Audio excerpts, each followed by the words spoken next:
우리 시작하기 전에 잠시 기도하겠습니다. 하나님 감사합니다. 오늘 아침 저희들 이곳에 모아주시고 또 주님의 진리를 말씀을 사모하는 마음으로 있게 하심을 감사합니다. 무엇보다도 이 시간 저희에게 진리를 허락하여 주옵소서. 돈보다, 명예보다, 육신의 안일보다, 쾌락보다 진리를 허락하여 주옵소서. 이 자리에 참석한 우리 모든 교수님들 축복하시고 이 시간 함께 공부할 때에 함께 깨닫는 은혜도 허락하여 주옵소서. 예수님 이름으로 기도합니다. 오늘과 이번 주와 다음 주는 신화에 대한 얘기를 좀 하려고 합니다. 신화란 무엇일까요? 신화란 이 신화를 연구하는 학자들에 따르면 실은 가장 신화를 넓게 정의한다면 이렇게 정의할 수 있습니다. 신화라는 것은 증명되진 않았지만 우리의 현실을 설명하는 형이상학적인 틀이다. 우리 모두가 믿는 증명되지 않는 형이상학적인 틀이다라고 얘기를 합니다. 신화하면 옛날 고대 원시적인 사람들을 연상하실 텐데요. 실은 오늘날 우리도 신화 없이는 살 수가 없습니다.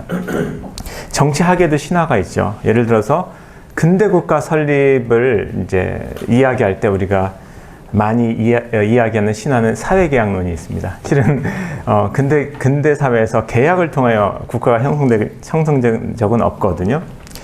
그래서 또 이제 좁은 의미에서 신화는 신과 영웅들의 이야기라고 할 수 있습니다.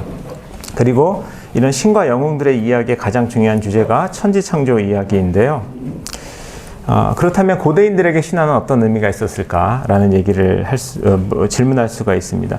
한마디로 말하면 고대인들에게 신화는 정체성에 대한 답을 준다고 말을 할 수가 있습니다. 우리가 어디로부터 왔고 우리가 누구이고 또 무엇을 위해서 살아야 되는지가 실은 신화 속에 담겨 있다라고 말할 수가 있습니다. 우리는 신화하면 역사와 대비해서 믿을 수 없는 것, 가짜, 과학의 시대에는 더 이상 필요 없는 것 이렇게 말씀을 할 수 있는데요. 고대 사람들에게는 이런 팩트와 역사, 팩트와 그다음에 빌리프, 믿음에 대한 구분이 별로 없었어요. 그래서 신화도 어쨌든 먼 과거에 대한 이야기이기 때문에 고대인들에게 신화는 역사이기도 했고요. 또 내가 살고 있는 세계를 설명해낸다는 측면에서 신화는 과학이기도 하고요. 또 내가 어떻게 살아야 되는지에 대한 어떤 도덕적인 교훈을 담고 있다는 의미에서 철학이기도 합니다. 만약에 여러분이 기원전 2100년 우르라는 곳에서 사는 수메르 사람이었다면 나람신과 관련된 신화를 읽고 인간은 어떤 경우라도 신께 혹은 신전에게 불경한 것을 해서는 안 되겠다라고 하는 생각을 모두 다 공유하면서 살았을 거라는 얘기죠. 그리고 이런 신화는 실은 저자가 누구죠? 신화의 저자는? 신이 아닙니다. 신화의 저자는 신이 아니고요. 사람이 썼고 또 신화를 쓸 때 반드시 신화를 쓰게 된 정치적 배경이 있어요. 그래서 우리가 흔히 신화라는 아주 먼 옛날에 대한 태고적 이야기이지만 신화의 어떤 작성된 배경을 살펴보면 그 당시 사회의 어떤 정치적인, 사회적인 역학들을 살필 수가 있습니다. 자, 우리가 살펴볼 신화는 메소포타미아 신화들이고요. 이 메소포타미아 신화들은 특히 수메르 지역에서 발생을 했습니다. 특히 수메르 역사를 보면 한 처음 1000년 정도가 도시국가들의 경쟁과 협력의 역사입니다. 마치 중국의 전국시대처럼 다양한 크기의 도시국가들이 서로 경쟁하던 시대가 있었는데요. 그때 신화들이 도시를 중심으로 많이 만들어졌습니다. 그래서 우리가 신화를 오늘 살펴볼 텐데요. 먼저 신화를 보기 전에 신들 좀 얘기를 해볼 필요가 있을 것 같습니다. 제가 나눠드린 그 표를 보면요, 수메르 신들의 계보가 나와 있는데 이것은 실은 수메르 신들의 계보고요. 나중에 시대가 좀 흐르면 바벨로니아 신들의 계보가 또 따로 있습니다. 그렇지만 일단 이게 가장 기본이 되는 거니까 여러분 보시면 이런 신들이 있었구나라는 생각을 할 수 있을 겁니다. 가장 위에 있는 신이 누구죠? 안이라는 신입니다. 안이라는 신은 뭐 아누라고도 말을 하는데 하늘이라는 뜻이에요. 하늘이라는 뜻이고 수메르에서 실은 가장 높았던 신이긴 한데 약간 은퇴한 신의 느낌입니다. 나이도 많고 굉장히 높은 신이긴 한데 뭐 사람들의 세상사에 그다지 관여하지 않는 모든 신들이 아버지라고 부르고 존경하나 실질적인 힘은 별로 없는 그런 신이라고 생각하시면 되고요. 수메르 신들 중에서 가장 권력이 있었던 신은 그 아래에 있는 엔릴이라는 신입니다. 엔릴이라는 신은 흔히 말하는 풍우신입니다. 바람을 다스리는 신이죠. 바람을 다스리는 신. 그리고 수메르 만신전의 최고신이라고 말할 수 있습니다. 수메르 만신전의 최고신. 그래서 세상사, 우주와 삼라만상의 모든 일들을 엔릴이 경영한다라고 생각하시면 됩니다. 그리고 엔릴이 일을 할 때 자신이 다 하진 않고요. 이 아들들, 주요한 아들들을 두어서 그들을 통하여 일을 하게 된다라는 생각을 할 수가 있습니다. 그래서 아들들 중에서 제일 여러분이 주목할 사람은 엔키라는 신입니다. 엔키, 아들들 중에서 엔키라는 신인데, 엔키라는 신이 왜 재밌냐면 꾀돌이 신입니다. 꾀돌이 신. 이 신들 중에서 꾀가 제일 많아요. 그리고 또 인간을 제일 많이 도와주는 신입니다. 엔키가 인간을 많이 도와주는 신, 그리고 약자를 많이 도와주는 신, 지혜의 신이라고도 말을 할 수 있습니다. 그리고 오늘 우리가 살피겠지만 마르둑이라는 바벨론의 최고의 신의 아버지가 바로 이 엔키입니다. 그리고 또 하나 주목할 신은 이난나라는 신입니다. 이난나. 맨 마지막에 있죠. 자, 지금까지 말한 신들은 전부 남신입니다. 그리고 남신이면서 전부 다 메라고 하는 수메르 말로 메라고 하면 세상을 다스리는 이치인데, 이 메를 가진 신들이었는데 안과 엔린과 엔키는 이난나 같은 경우는 처음에 메를 갖지 못한 신이에요. 여신이죠. 사랑의 여신, 풍요의 여신, 전쟁의 여신이기도 한데 수메르와 그다음에 그 후에 바벨론 사람들에게 굉장히 사랑받았던 여신입니다. 많이 사람들이 좋아했던 여신이고요. 그리고 이 여신이 특이한 게 소위 말해서 그 통치권을 쟁취한 여신이에요. 쟁취. 아버지 엔키로부터 통치권을 빼앗아서 자기가 매를 가지고 우주 삼라만상을 다스리는 여신이다라고 생각하시면 되겠습니다. 자, 그래서 지금 말씀드린 안과 엔릴과 엔키, 이난나, 이 신들은 실은 수메르 신화들을 읽어보면 주인공으로 자주 등장하는 신들입니다. 메소포타미아 신화의 종류는 크게 세 가지로 나눌 수 있는데요. 첫 번째가 농경과 풍요의 신화입니다. 농경과 풍요의 신화. 자, 이 농경과 풍요의 신화는 신석기 혁명의 기억을 반영하는 신화라고 말할 수 있습니다. 신석기 혁명이 농사가 시작된 건데요. 농사가 시작되어서 정착 생활을 하고 이게 엄청난 문명적 변화잖아요. 이런 문명적 변화를 추억하고 기억하는 이야기들이 많이 만들어졌다는 얘기죠. 그래서 수메르 창조 이야기를 보면 농경을 위해 인간이 창조되었다라는 얘기가 나오고요. 그 엔키와 닌후르삭 이야기들을 보면 이 땅에 어떻게 다양한 식물들이 자라나게 되었는지에 대한 이야기가 나오고, 또 이 수메르 지역의 젖줄이었던 티그리스 강이 어떻게 생겨나서 농사가 가능하게 됐는지에 대한 이야기들이 이렇게 차례차례 나오게 됩니다. 또 하나 종류는 도시정치 신화가 있습니다. 도시정치 신화. 도시정치 신화는 이 신화가 도시에서 만들어진 이야기다라는 점과 좀 관련이 있는데요. 제가 좀 전에 수메르 역사 중에서 처음 1000년은 도시국가들이 경쟁하는 시대라 그랬죠. 다양한 도시국가들이 정치적 패권을 놓고 서로 때로는 경쟁하고 때로는 협력하던 시대였는데요. 그러다 보니까 이 패권이 한 도시에서 다른 곳으로 이동하는 경우가 있습니다. 패권이. 처음에는 우르라는 곳이 강력한 도시였는데 그 다음에는 우룩으로 이동하고 또 키시로 이동하고 이런 식으로 도시의 정치적 패권들이 이렇게 이동하는데 이렇게 바뀌는 정치적인 역학을 반영해서 만들어진 이야기들이 이 도시정치 신화입니다. 도시정치 신화. 대표적으로 두 가지가 있는데 그 중에 하나 에누마 엘리시는 오늘 우리가 자세히 살펴볼 신화고요. 나머지 하나가 이난나와 엔키라는 신이에요. 이난나와 엔키. 이난나는 아까 제가 설명드렸던 그 유명한 여신이고요. 이 여신은 우룩에 살았습니다. 우룩에 살았다는 얘기가 좀 어폐가 있는데 우룩이라는 도시가 이난나 거예요. 그곳에 보면 이난나의 신전도 있고 그리고 엔키라는 신은 꾀돌이 신이라고 그랬죠. 이난나의 아버지고요. 이 엔키라는 신은 에리두라는 곳에 살았어요. 바벨로니아 남쪽에 있는 곳인데요. 에리두에 먼저 정치적 패권이 있었는데 이 에리두에 있는 정치적 패권이 우룩으로 옮겨졌어요. 근데 그 이야기가 어떻게 반영되냐면 엔키가 메라고 하는 수메로로 메라고 하는 통치의 원리를 가지고 있었는데 이난나가 그것을 가지고 싶으니까 한 번은 아버지를 찾아서 에리두로 방문을 합니다. 방문을 해서 아버지와 술자리를 가져요. 그리고 아버지에게 술도 따라주면서 아버지의 기분을 굉장히 좋게 합니다. 그러니까 아버지가 술김에 옛다 하고 매를 줘버려요. 그런데 술 깨면 언제나 뭐죠? 현자 타임이라는 게 오죠.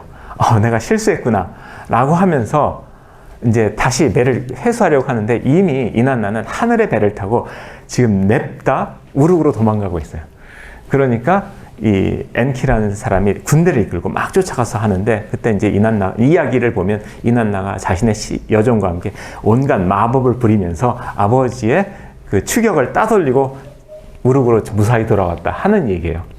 어떻게 보면 굉장히 재미있는 스토리이긴 한데 핵심은 뭐냐면 에리두에 있었던 메라고 하는 통치의 권리가 우룩이라고 하는 곳으로 넘어왔다라는 얘기를 하는 거거든요. 그래서 이 신화는 도시정치 신화 중에 하나입니다. 에누마 엘리시도 마찬가지예요. 에누마 엘리시도 우리가 살펴보겠지만 마르둑이라는 실은 아까 우리가 그 족보에서 보면 마르둑을 제가 써놓긴 했지만 수메르 시대의 마르둑은 듣보잡신입니다. 아무도 신경 쓰지 않는 별볼일 없는 신이었어요. 근데 갑자기 바벨로니아 시대에 오면서 바빌론이라는 도시의 정치적 위상이 높아지면서 동시에 마르둑이라는 신의 정치적 위상도 높아지는 거거든요. 종교적 위상도. 이제 그러한 마르둑이 어떻게 그 수메르 만신전 그리고 그것의 후속인 바빌로니아 만신전을 접수하는지를 그리는 책이 에누마 엘리시예요. 그래서 이것도 일종의 도시정치 신화라고 말할 수 있습니다.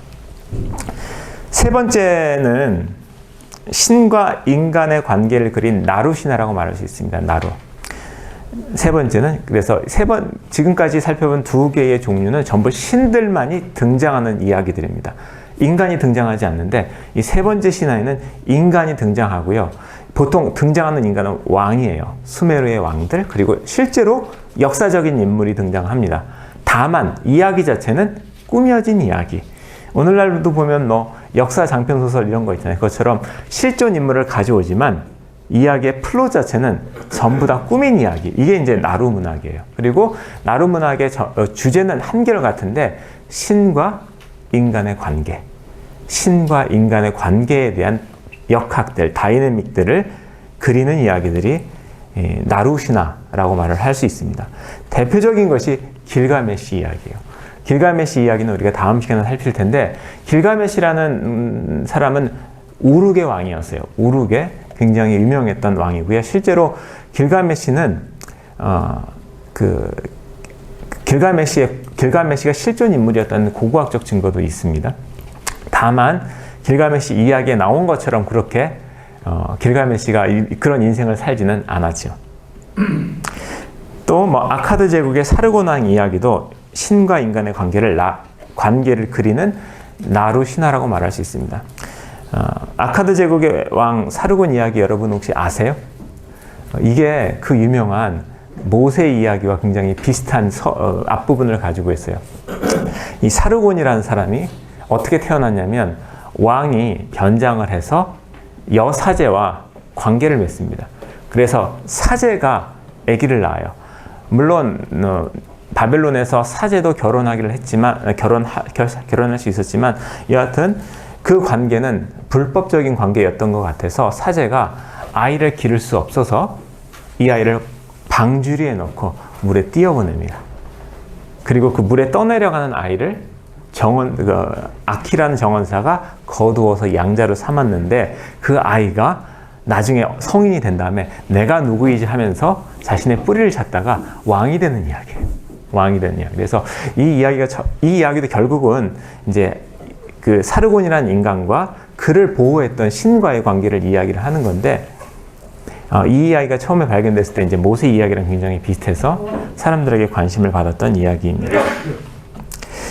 자,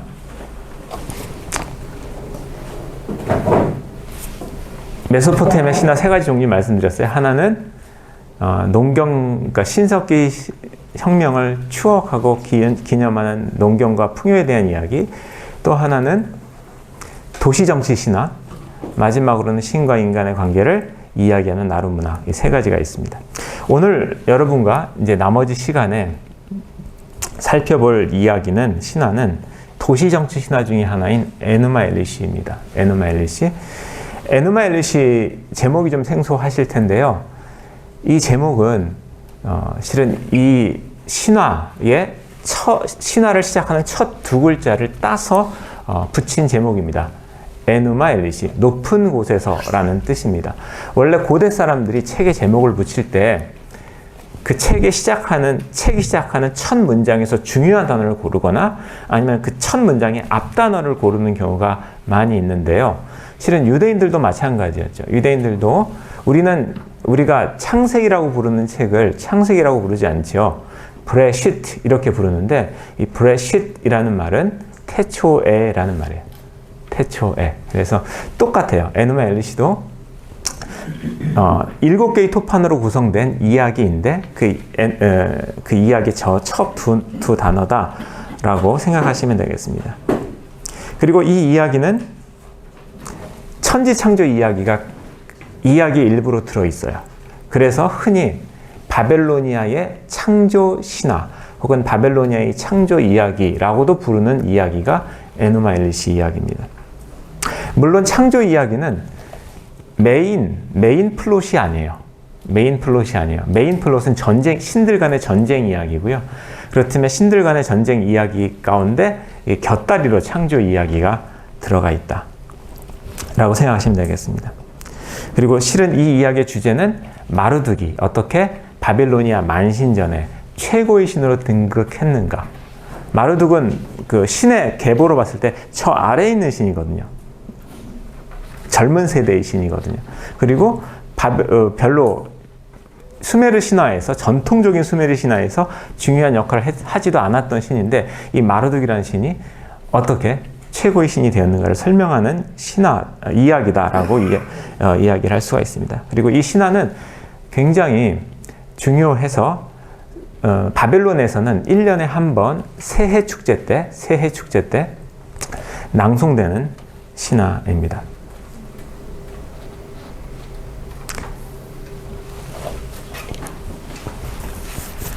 자, 지금부터 이제 실은 신화는 제일 좋은 게 여러분이 본문을 직접 읽는 것이 가장 좋고요. 그래서 제가 본문을 발췌해 드렸어요. 지금 가지고 계신 게 좀 글자가 작아서 안 보일 수도 있는데 여러분이 또 이때 아니면 경험할 수가 없기 때문에 제가 여러분과 함께 본문을 좀 읽어가면서 중요한 포인트들을 짚어가도록 하겠습니다. 자, 먼저 1토판의 앞부분을 한번 보도록 하겠습니다. 높은 곳에 하늘에 어떤 이름도 주어지지 않고 아래 지하세계가 아직 이름으로 불리지 않았을 때 원시 압수가 그들의 아버지가 되었고 어머니 티아맛이 그들 모두를 낳았다. 이 둘이 그들의 물을 섞을 때 등나무가 꼬이거나 덤불들이 엉키지 않았을 때, 그 다음 페이지요. 아직 신들이 태어나지 않았고 아직 누구도 이름으로 불리지 않았을 때, 어떤 운명도 결정되지 않았을 때, 그때 신들이 그 둘로부터 형성되었다. 라흐무와 라하무가 태어나 그 이름으로 불린다. 몸이 크고 키가 성장했을 때 안샤르와 키샤르가 창조되어 그들보다 더 크게 자랐다. 날이 늘어났고 해가 더해졌다. 첫 아들 아누는 그의 조상과 대등했다. 안샤르는 그의 아들 아누를 그와 동등한 자로 만들었다. 아누는 그의 형상을 가진 누딘무드를 낳았다. 누딘무드는 지혜가 깊으며 재치가 빠르고 힘이 강력해 그의 할아버지 안샤르보다 강했다. 그는 그 형제들 중에 적수가 없었다. 자, 이게 처음 한 10줄 정도의 이야기인데요. 먼저 여기 나오는 신의 이름 중에 아까 제가 소개시켜드린 신 중에 없는 신들이 있죠. 그렇죠? 그 이유는 이것은 바벨로니아 신화이기 때문에 그래요. 아까 얘기했던 것은 수메르 신화에서 바벨로니아 신화들에는 좀 이제 새로운 인물들이 등장을 합니다. 그래서 그렇고요. 그렇지만 중요한 주인공들은 아까 제가 설명해 드렸던 그런 신들이고요. 이 에노멜시에서 이 앞부분에서 여러분이 좀 주목하셔야 될 것이 신들의 창조 이야기로 신화가 시작한다는 거예요. 신들의 창조 이야기. 그리고 그 신들의 창조 이야기를 할 때 먼저 창조되기 이전의 상태가 어떠했는지를 설명합니다. 창조되기, 예를 들어서 그 하늘에 어떤 이름도 주어지지 않았을 때, 그리고 등나무가 꼬이거나 덤불이 엉키지 않았을 때, 이런 표현이라든지, 또 신들이 태어나지 않고 누구의 이름도 어떤 운명도 결정되지 않았을 때, 이런 것들이 전부 다 창조 이전의 세계를 설명하는 구절들이에요. 창조 이전의 세계. 그리고 그 다음에 이제 신들이 태어났다라는 말이 나오고요. 그리고 신들이 태어났다라고 하는 신들의 탄생, 신들의 창조를 그리는 부분들을 보면 계보처럼 나옵니다. 계보. 누가 태어났고 그의 아들이 누구고 또 그의 아들이 누구고. 지금 우리는 누딘무드, 에야까지만 나왔지만 그 아래도 계보가 이어집니다. 자, 그 다음 지금 이 앞부분만을 우리가 보더라도 창조에 대한 고대인들의 사고를 우리가 엿볼 수 있는데요. 제가 지난 시간에 성서와 고대 근동 문헌을 비교할 때 어느 게 원전이냐라는 관심보다는 이 둘이 공유하고 있는 세계관이 무엇인가에 주목하자라고 말씀을 드렸잖아요. 그리고 이 공유하고 있는 세계관 위에서 실은 성경의 창세기도 그 다음에 다른 지역의 창조 이야기도 만들어졌을 가능성이 높거든요. 그래서 그 중에 하나가 창조 이야기의 공통점이 전부 다 물질의 창조가 아니라 목적의 창조를 이야기하고 있다라는 거예요. 그래서 창조 신화를 읽으면 사람들이 내가 왜 사는지, 무엇을 위해서 사는지에 대한 답을 얻어요. 내가 어떤 세포로, 어떤 분자 구조로 되어 있는지에 대한 답이 아니라 내가 무엇을 위해서 사는지에 대한 답을 주는 것이 창조 이야기다라는 거죠. 자, 이것을 알려주는 힌트가 창조 이전의 세계를 표현할 때 이름으로 불리지 않았다라는 말을 자주 쓰는 거예요. 이름으로 불리지 않았다. 그리고 창조한 다음에는 이름을 붙여요. 창조한 다음에는 이름을 붙인다는 거죠. 이름이 어떤 의미가 있죠? 오늘 우리들에게는 이름은 그냥 호칭의 의미죠. 사람을 부르는 말이잖아요. 그런데 고대 사람들에게 있어서 이름은 그 사람의 본질이에요. 그 사람의 본질. 내가 어떤 사람의 이름을 안다라는 것은 그 사람의 본질을 꿰뚫고 있다라는 거예요.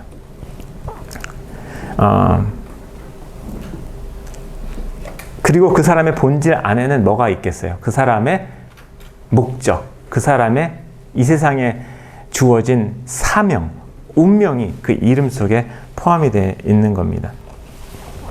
그래서 우리가 방금 읽었던 부분을 보면 이름이 불리지, 어떤 존재가 이름이 없었던 시점에서 창조되었다라고 한다는 것은 그 존재에 이름이 주어졌다라는 얘기거든요. 이름이 주어졌다. 그래서 그 사람의 이름을 보면 그의 우주 안에서의 존재 목적이 그 안에 담겨 있다라는 얘기를 할 수가 있죠. 저는 이제 이게 근데 창세기에도 그대로 적용된다고 생각을 하거든요. 여러분이 이제 창세기 1장을 읽어보면, 6일 동안에 천지를 창조하시고 6일 마지막에 인간을 창조했다는 얘기를 나오는데, 실은 이 관점에서 보면 우리가 창세기 1장을 읽으면서 배워야 할 것은, 우주의 기원이, 물질적 기원이 아니라, 우주가 왜 존재하는지, 그리고 그 안에 인간이 또 무엇을 위해서 살아야 되는지에 대한 답이 거기에 있다라고 이야기할 수가 있을 것 같습니다. 자, 그게 실은 중요한 얘기고요. 그 다음에 조금 더 들어가서 이제 다른 어떤 유사한 점을 보면, 피조 세계가 물로부터 나온다라는 것도 좀 비슷해요. 피조 세계가 물로부터 나온다. 이집트 신화를 보더라도 그렇고요. 또 메소포타미아의 창조 이야기를 보더라도 모든 창조 이야기는 처음에 창조되기 이전에는 물의 상태였어요. 물. 형체가 없고 목적이 없는 물의 상태였어요. 창세기는 어떻습니까? 창세기 1장에. 창세기 1장 2절에 뭐라고 나오죠? 땅이 혼돈하고 공허하다. 이 말이 나오잖아요. 창세기 1장 2절을 실은 창조 이전의 상태로 읽을 수 있습니다. 그렇게 읽으면 창세기도 실은 창조 이전의 상태를 물의 상태로 표현하고 있구나. 또 하나는 목적이 아직 부여되지 않은 상태, 이름이 부여되지 않은 상태로 표현하고 있구나 라고 생각할 수가 있겠습니다. 자, 또 아까 신의 계보가 등장한다고 말씀을 드렸는데요. 신의 계보가 신의 계보를 이렇게 나열하는 이유 중에 하나는 신들의 서열을 밝히고요. 다시 말해서 누가 통치자인지를 명시적으로 알려주기 위해서 신들의 계보를 놓습니다. 누가 먼저냐가 이제 통치의 순위에서 앞서는 거죠. 그래서 모든 창조 이야기는 궁극적으로 누가 통치자냐를 얘기를 합니다. 창조한 자가 통치자예요. 누가 통치자냐. 그래서 에누마 엘리시 이야기를 보더라도 나중에 이제 마르독이 창조를 하고요. 또 마르독이 통치자가 됩니다. 이 같은 내용이 창세기 1장에도 나옵니다. 창세기 1장. 창세기 1장 보면 실은 통치의 개념이 없어 보이는데 많은 학자들이 7일 안식 있죠. 7일 안식한 것이 통치의 개념과 연결된다고 이야기를 많이 합니다. 왜냐하면 하나님은 피곤해지지 않는 분이잖아요. 6일 열심히 일했다고 7일에 피곤해서 쉬어야 되는 분이 아니거든요. 그래서 7일에 쉬었다란 얘기, 7일에 앉았다란 얘기는 실은 왕이 세계를 정복하고 또 세계를 다 지은 다음에 자신의 보좌에 앉아서 통치를 시작하는 그 개념이 그 안에 들어갔다라고 본다면 실은 하나님께서 6일 동안 천지를 만드시고 7일에 쉬었다라는 말은 7일째는 통치하기 시작했다라는 의미로 받아들일 수 있다라는 얘기죠. 그래서 창세기에 나오는 천지창조 이야기도 결국 이 고대근동의 다른 신화처럼 통치자가 누구냐에 대한 얘기를 결국 하고 있구나 라는 얘기를 할 수가 있습니다. 자, 이야기 좀 이제 플롯을 빠르게 정리해 가도록 하겠습니다. 자, 이렇게 신들이 만들어집니다. 신들로 세상이 가득하게 되자, 특히 이제 젊은 신들이 많이 창조되자 세상이 시끄러워졌어요. 근데 나이 드신 윗세대의 신들은 이 시끄러운 걸 되게 싫어해요. 그래서 너무 시끄러우니까 하루는 이 압수라는 모든 신들을 만든 아버지 신이죠. 압수라는 신이 이 젊은 신들에게 다 없애버려야겠다라고 결심을 합니다. 근데 그것을 티아맛이 어머니가 막아서요. 그래서 그 내용이 지금 나오는 거예요. 그래서 맨 아래만 읽겠습니다. 우리가 창조한 것을 멸한단 말입니까? 그들의 행위가 짜증스럽더라도 부모된 우리는 좀 더 인내해야 됩니다. 라고 하면서 어머니가 아버지를 말려요.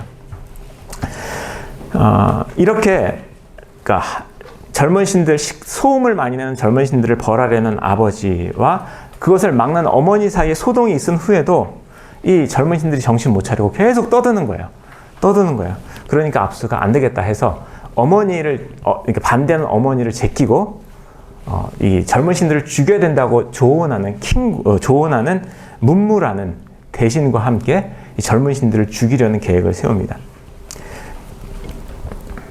그때 그 계획을 에아가 알아채. 엔키, 아까 말한 그 꾀돌이 신 있죠. 에아라는 엔키와 에는 같은 신입니다.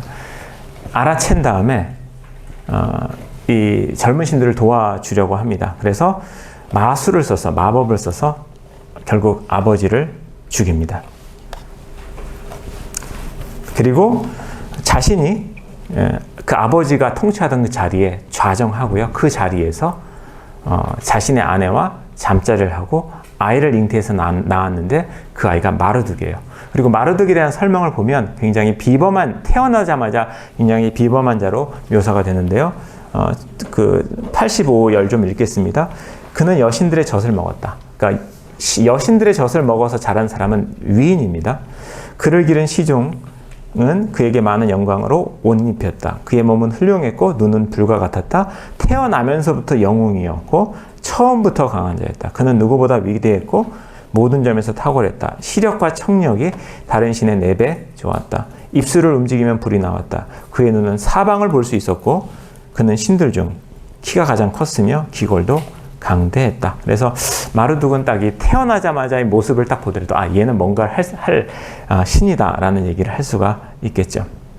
그리고 할아버지 아누가 마르둑에게 바람을 부를 수 있는 힘도 줍니다. 그러니까 맨날 마르둑이 바람 갖고 놀아요. 바람 갖고 놀아요. 그런데 마르둑이 워낙 힘이 세다 보니까 젊은 신들이 막 이렇게 떠드는 것에 참아냈던 티아맛이 마르둑이 이 바람 갖고 떠드는 것은 참을 수가 없어요. 왜냐하면 마르둑이 내는 바람이 너무 세니까 이 바다 깊은 곳까지 막 흔들린단 말이에요. 바람이 너무 세니까 바다 심해까지 흔들려요. 그래서 티아맛도 더 이상 못 참고 안 되겠다. 이 젊은 신들을 좀 혼내줘야겠다. 라고 결심을 하게 됩니다. 그래서 젊은 신들을 혼내주기 위해서 새로운 창조를 합니다. 그게 그 다음에 나오는 1토판 133열에서 144열인데요. 거기 보면 만물을 만들 수 있는 어머니 티아맛이, 후부르는 티아맛의 별명입니다. 티아맛이 강력한 무기들을 추가했고 괴물뱀도 나왔다. 그래서 이 전쟁을 위해서 새로운 창조를 하게 됩니다. 그리고 킹구를 사령관으로 임명합니다. 킹구. 남편으로 재혼하고 재혼한 킹구를 남편으로 사령관으로 임명하게 되죠. 자, 그 하이라이트된 부분만 읽겠습니다. 내가 너를, 킹구를 말합니다. 내가 너를 신들 중 가장 큰 자로 만들며 너는 나의 남편이며 가장 영광스럽다. 너의 사령권은 모든 아누나키 신들 위에 있을 것이다. 그래서 티아맛이 이제 젊은 신들과 전쟁을 하기 위해서 킹구와 결혼하고 그다음에 그에게 최고 사령권을 주고 또 운명의 토판까지 줍니다. 운명의 토판까지. 그래서 실질적으로 킹구가 압수를 대체하는 신이 되는 거죠. 자, 이렇게 이제 티아맛이 젊은 신들과 전쟁한다라는 소식이 들리니까 나머지 신들이 급해졌어요. 그래서 야, 너 애야. 왜 하필 네 압수를 죽여서 우리에게 이 고통을 주느냐라고 하면서 꾸짖으면서 처음에는 아누를 티아맛에게 보냅니다. 그런데 패하고 돌아와요. 그 다음에는 애야 네가 가서 싸워라 라고 또 에아를 보냅니다. 그렇지만 에아도 갔다가 티아맛 군대에 패배하고 돌아옵니다. 그래서 모두가 절망하게 됩니다. 자, 이제 우리는 죽었구나 라고 절망하게 됐는데 그때 마르둑이 나타납니다. 마르둑이 딱 나타나서 내가 싸우겠습니다 라고 이야기합니다. 그런데 조건이 있어요. 조건이 뭐냐? 자, 그 하이라이트 된 부분 보면요. 만약 내가 당신들을 위해서 나가서 티아맛을 굴복시키고 당신들의 생명을 구한다면 신들의 회의를 소집해서 나를 영원한 운명의 주로 임명하십시오. 나는 당신들 대신에 운명을 정하는 신이 될 것입니다. 내가 말하는 것은 취소되거나 변개될 수 없습니다. 라는 조건을 답니다. 이 말은 내가 이제부터 내가 이 전쟁에 나가서 여러분들을 구하면 내가 이제부터 왕입니다. 여러분 전부를 다스리겠습니다 라고 이야기를 합니다. 근데 상황이 급하다 보니까 이 조건을 받아들입니다. 그래서 신들이 다 모여가지고 거절하게 술 먹는 연애를 베푼 다음에 그렇게 하겠소 라고 동의를 해줍니다. 그리고 실제로 마르둑이 전쟁에 나가서 티아맛을 무찌릅니다. 마르둑이 전쟁에 나가서 티아맛을 무찌르는 장면이 신화 속에는 자세히 언급되어 있는데 핵심만 말하면 마르둑이 바람을 잘 쓰잖아요. 그러니까 바람을 티아맛의 입에 막 불어넣어서 마르둑이 보고 아시죠? 보고처럼 이렇게 부풀어 있을 때 마르둑의 무기 중에 활이 있어요. 활을 잘 쏘거든요. 활을 딱 쏴가지고 빵 터뜨려서 죽이니까 빵 그렇게 해서 심장을 맞춰서 죽이게 됩니다. 그리고 이제 천지창조 얘기가 그 다음에 나오는데 천지창조 이야기는 이 에누마 엘리시 이야기 플롯 가운데서 마르둑이 무찌른 적들의 시체를 처리하는 과정이 이꼬르 천지창조 이야기예요. 적들의 시체를 처리하는 과정에서 나오는 것이 천지창조 이야기입니다. 자, 그래서 그 부분을 좀 읽어보도록 하겠습니다. 그녀를 티아맛이죠. 생선을 말릴 때처럼 둘로 가른다. 그리고 반을 펴서 하늘을 만드는 거죠.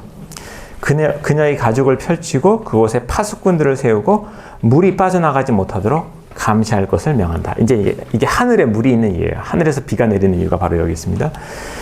그는 하늘을 건너서 궁창을 살핀다. 그리고 누딘무디의 거처를 압수의 짝으로 만든다.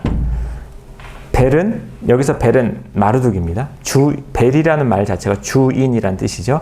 벨은 압수 건물을 측량한 후에 그에 상응하게 하늘의 큰 성소를 건설했다. 그 성소에 에야, 엔릴, 아누가 살도록 했다.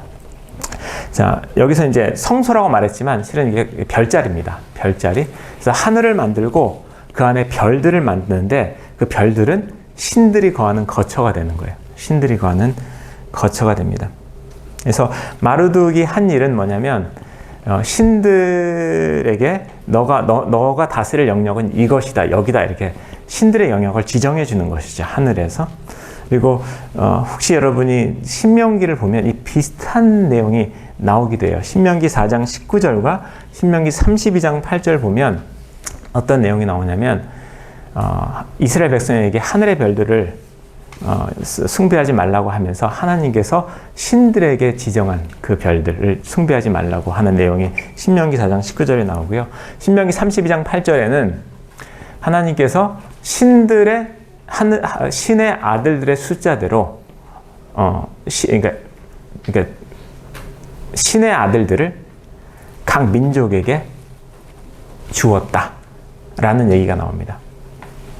그래서 신명기 32장 8절을 어떻게 우리가 해석해야 될지에 대한 논쟁은 있을 수 있지만 만약에 그런 해석, 그런 번역이 맞다면 어떤 아이디어가 거기에 있냐면 그 최고 신이 나머지 신들에게 너희는 여기를 다스려, 너희는 여기를 다스려 하고 정해주는 그런 모티브가 들어가 있다라는 얘기죠.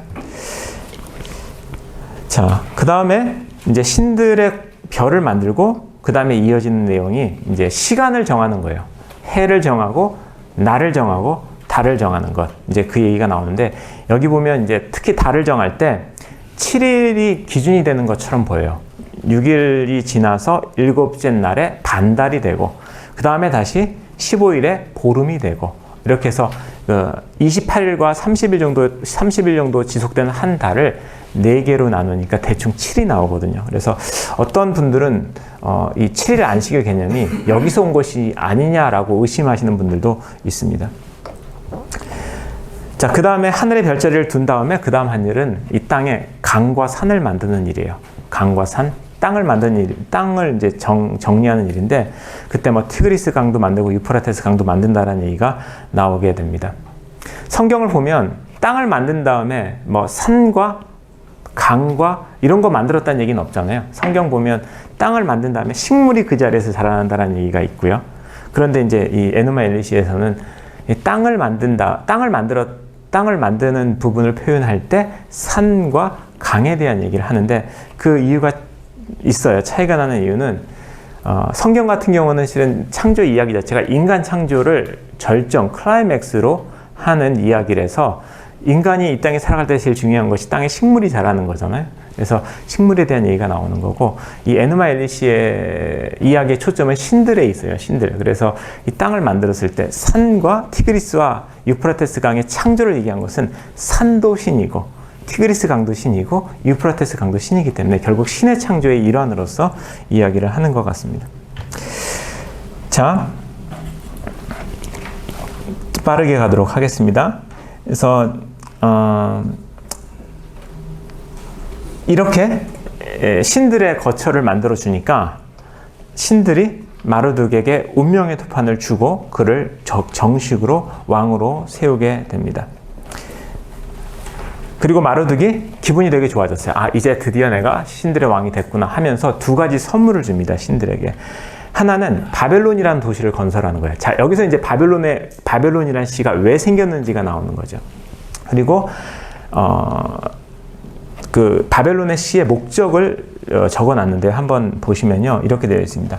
앞수 위에 궁창 아래에 나는 집을 지을 것이다. 그 집은 내 기쁨의 거처가 될 것이다. 그 안에서 나는 통치할 것이다. 너희들이 회합을 위해서 앞수에서 올라올 때 그곳에서 너희를 바벨론 그곳에서 너희를 영접할 것이다. 너희들이 하늘에서 회합을 위해서 이 땅에 내려올 때 그곳 바벨론에서 너희를 영접할 것이다. 너는 그것의 이름을 바벨론이라 부르라. 그 의미는 큰 신들의 집이라는 뜻이다. 그곳에서 축제를 할 것이다. 그래서 바벨론이라는 곳은 하늘에 있는 신과 땅 아래에 있는 신들이 회합을 할 때 바벨론에 모이는 거예요. 바벨론에. 그래서 신들의 거처라는 의미가 있게 됩니다. 성경에 나오면 바벨론, 창세기 9장의 바벨론이란 이름의 기원이 뭐죠? 하나님께서 언어를 혼란스럽게 했다라는 의미에서 바벨론이잖아요. 그런데 실은 그 바벨론의 원조라고 할 수 있는 에누마 엘리시에서는 바브일리라는 말 자체가 신들의 집 혹은 신들의 문, 신들이 모이는 곳 이런 뜻이라는 거죠. 그래서 그러면 성경에서는 이 아주 명시적인 이 바벨론의 의미를 뒤틀어서 혼돈과 혼란이라는 의미로 해석했느냐? 그것은 그 바벨론 도시 문명, 바벨론의 우상 문명에 대한 비판이라고 말할 수가 있겠습니다.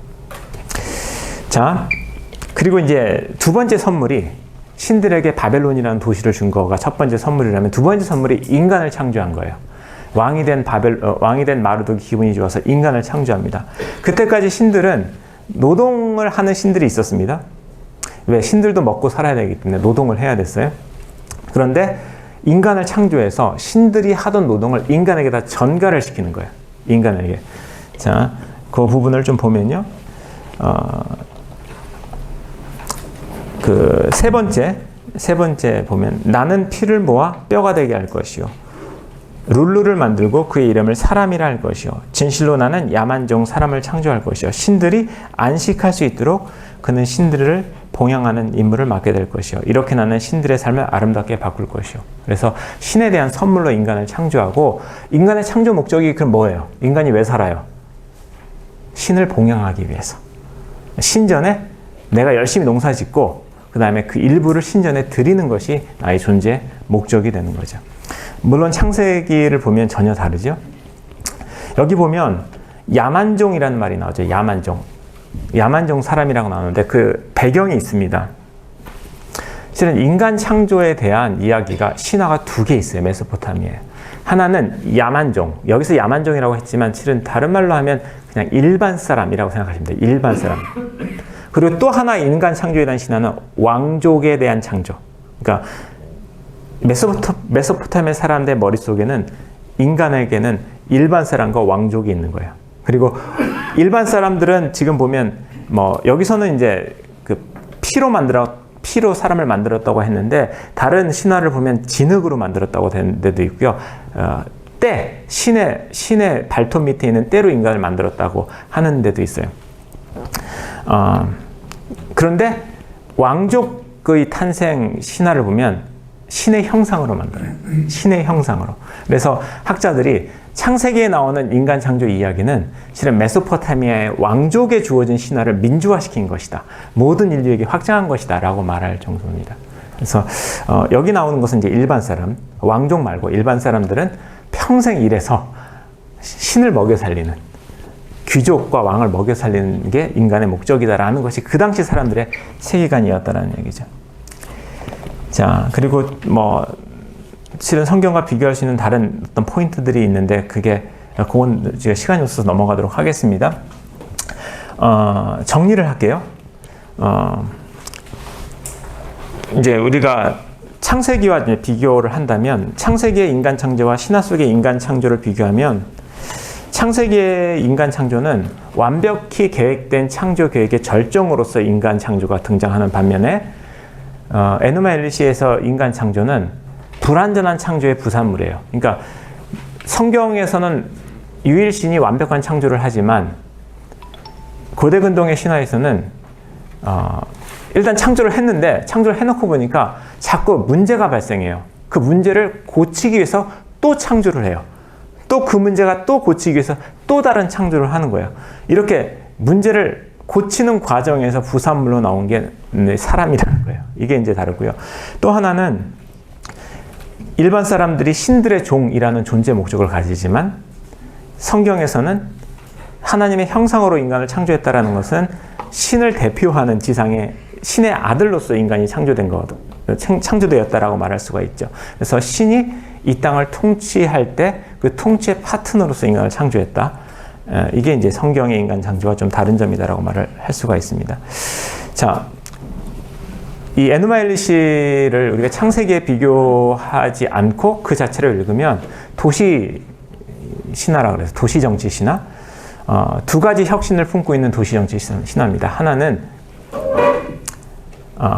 종교적 혁신입니다. 다시 말해서 지금까지 별 볼 일 없었던 마르둑이 바벨론의 최고 신으로 등극하는 것을 정당화하는 신이라고 말할 수가 있고요.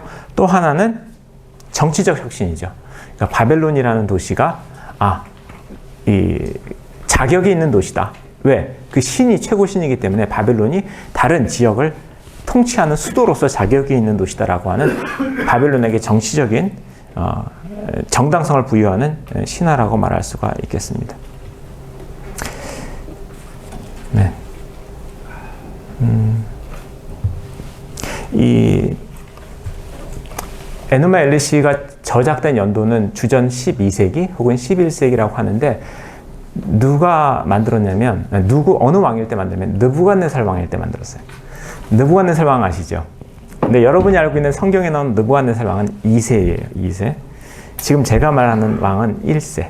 느부갓네살 왕 1세, 이신의 왕이었는데요. 이때 그때까지 바벨론이 그 동쪽에 있던 엘람이라는 나라의 그 속국으로서 지배받던 시대였는데 느부갓네살 왕이 되면서 엘람을 물리치고 엘람이 빼앗갔던 마르둑의 신상을 바벨론으로 가져오는 일이 있었어요. 그래서 마르둑의 신상이 바벨론으로 들어온 것을 기념해서 이 신화를 지었다라고 학자들이 말을 하고 있습니다.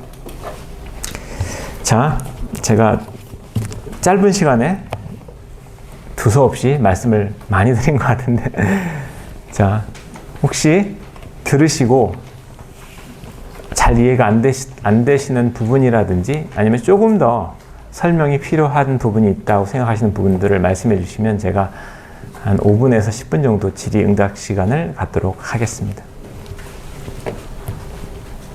첫째, 창세기를 보면 창세기에도 이제 궁창이라는 개념이 나오잖아요. 이제 오늘날 궁창에 대한 해석을 사실 매우 어려운 부분인데 지금 보면 여기 신화에도 궁창이라는 부분이 나와요, 그렇죠? 근데 그렇다면 수메르인이나 여기 이제 나오는 바벨로니아 사람들이 생각하는 궁창의 개념이 무엇이냐 하는 게 첫 번째 질문이고, 네.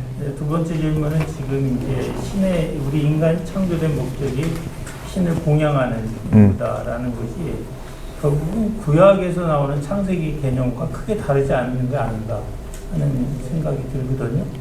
그 다음에 세 번째는 여기에서 이제 다신론이 기본적이잖아요. 그렇죠? 다신주의가. 근데 창세기에도 보면 신이라고 하는 복수를 쓰고 있거든요. 우리들이라는. 그렇다면 결국은 그 구약의 그 관점도 결국은 다신주의가 아니었나. 처음에. 세 가지 질문입니다. 네. 일단 궁창에 대한 얘기를 말씀드리면요. 우리가 그냥 상식적으로 여러분이 창세기를 들어서 한글로 성경을 읽으면 궁창을 어떻게 해석하세요? 파란 하늘로 생각을 하시잖아요. 그렇죠? 파란 하늘이라고 궁창을 생각하시죠. 그리고 여러분이 가지고 있는 과학적 상식을 이제 덧붙이면 파란 하늘로 보이는 저거는 뭐예요? 그냥 스페이스죠. 허공이잖아요. 그렇죠? 가서 이렇게 찔러도 뭐 이렇게 닿지 않잖아요. 이제 그래서 우리가 이제 한국말로 그 다음에 현대 과학으로 덮어서 읽으면 우리가 성경을 읽을 때 궁창을 그냥 우리가 보는 하늘, 스카이라고 이해를 하는데, 네, 근데 아니, 근데 이제 바벨론 사람들은 그렇게 생각을 안 했다는 얘기죠. 그러니까 고대 사람들은 하늘을 고체라고 생각했어요. 고체, 딱딱하다라고 생각해요. 딱딱하다. 그래서 별이 달려 있는 거예요. 고체에 붙어 있는 거, 박혀 있는 거예요. 그래서 궁창이라는 말 자체도 이게 장인이 그 철이 있죠. 철을 이렇게 딱딱 때려가지고 평평하게 만든다는 의미가 있거든요. 그 어원, 라키아라는 말이 그 어원이에요. 그래서 고체라고 생각했고, 여기도 보면 시체의 바늘, 그러니까 시체의 바늘 가죽이죠. 가죽을 이렇게 쫙 하는 천막처럼 치는 거잖아요. 천막이 궁창이거든요. 천막이 고체잖아요. 거기다 천막에 별을 다는 거죠. 그래서 그 개념이 실은 성경 안에도 들어 있습니다. 그 궁창의 개념이 그 개념이고요.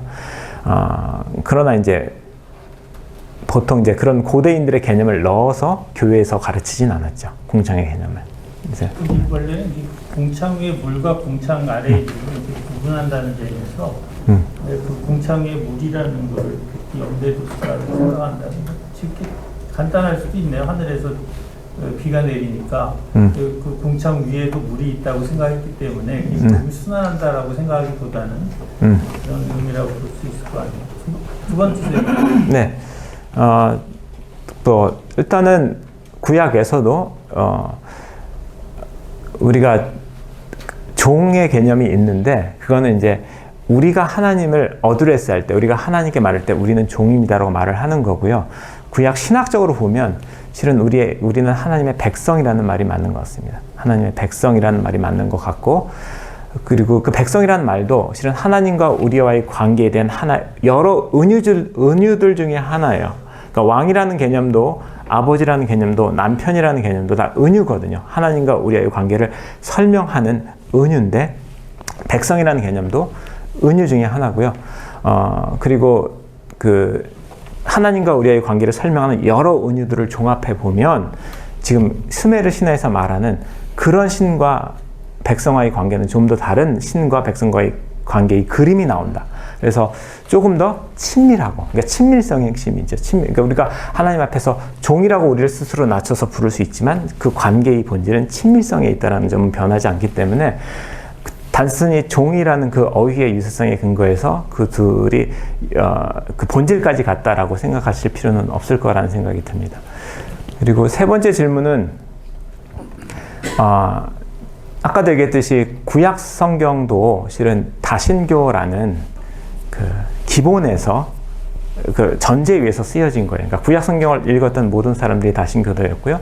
그다음에 유일신교가 어떻게 나왔는가도 실은 다신교로부터 이렇게 진화되어서 나왔다라는 주장도 할 수가 있어요. 그러니까 소위 말해서 유일신교의 그러니까 오로진, 유일신교의 기원이 무엇이냐에 대한 답이 여러 가지일 수 있는데, 우리가 이제 성경을 그냥 단순하게 읽으면 계시다 이렇게 말해버리면 할 말이 없어요. 계시다.